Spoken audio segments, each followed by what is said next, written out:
healthy for most of your life? Do you get fat quicker than Kirstie Alley at a baseball game? Eating those nachos? Choking back those foot-long wieners? Then sucker, we need to dial in your nutrition and exercise for you. Because you have unique needs, and the traditional bodybuilding dogma, eat lots of carbs, some protein, and do a lot of bicep curls will leave you fat and sad, with not that great arms, and choking back wieners. What you are, my man, is an endomorph, and what that means is you accumulate fat easier than the average bear. Your insulin is not as sensitive. When it comes to consuming carbohydrates, you have a greater propensity to storing them as fat. And point number 2, endomorphs traditionally have more slow twitch muscle fibers, and what that means, remember, slow twitch is endurance. It's not optimal for building size. We want fast twitch muscle fibers, so endomorphs will also have a harder time building muscle. You combine these two and you get a shitstorm. You gain fat easier, and you build muscle slower. What the hell are you gonna do? One, you're gonna watch this fucking video because Chef Buff knows what's up. Don't say you have crappy genetics. I'm gonna tell you today exactly what you should do to custom tailor your training and nutrition for your body type and get the best results possible for your body. Yeah.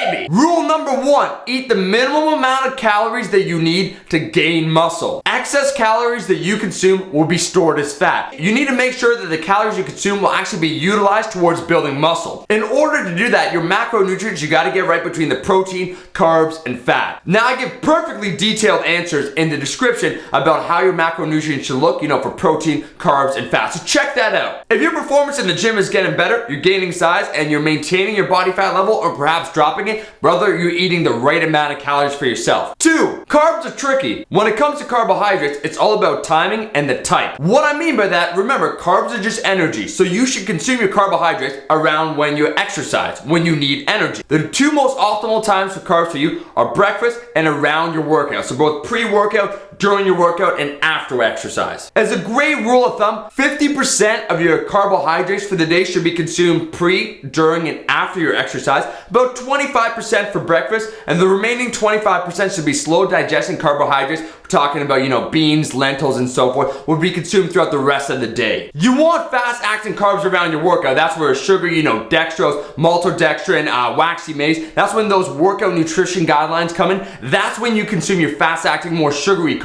So keep your sugar around your workout. 3, you must always have anabolic cardio or some sort of conditioning tool in your training program when you're trying to build size. Because you are building size and you're consuming adequate nutrients, you have no fears whatsoever with anabolic conditioning. Of course, I'm referring to, 400-meter sprints. You could be doing hill sprints. You could be doing prowler work. You don't have to have any fear about potentially burning through all your glycogen and losing your muscle. It's an efficient use of your time, which will keep your body fat levels in check or potentially reduce them with time. 4, control day. For thicker brothers, I definitely recommend having a control day 1 to 2 times a week. And all that is, you're gonna go low carbohydrate on a day that you're inactive. By having this control day, it's gonna allow your insulin to become more sensitive. It's gonna give you better nutrient partitioning when you actually up the calories for the remaining days. You're gonna give your body the signal when it should be using those calories, so they can be used right to, once again, build muscle. 5, do some heavy lifting and stick with it. Remember, heavy lifting is what we're after because we want the fast twitch muscle fibers. So we want to build explosiveness. We want to also build strength. Strength equals myogenic tonus, which is how firm and dense the muscle actually looks and feels at rest, which is exactly what we want. When we're constantly chasing after that pump, we're not going to be getting the adequate stimulation for an endomorph, simply because we don't have that mind-muscle connection and our muscle fibers aren't potentiated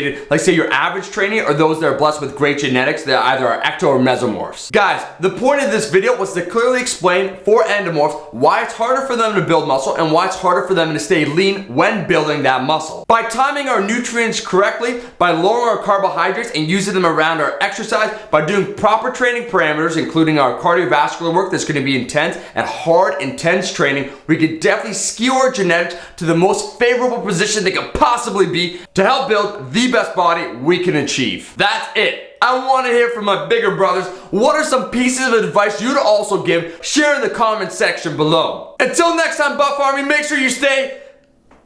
What's my line? Guys, until next time, stay reasonable with your dietary selections and your training. Make sure to train hard.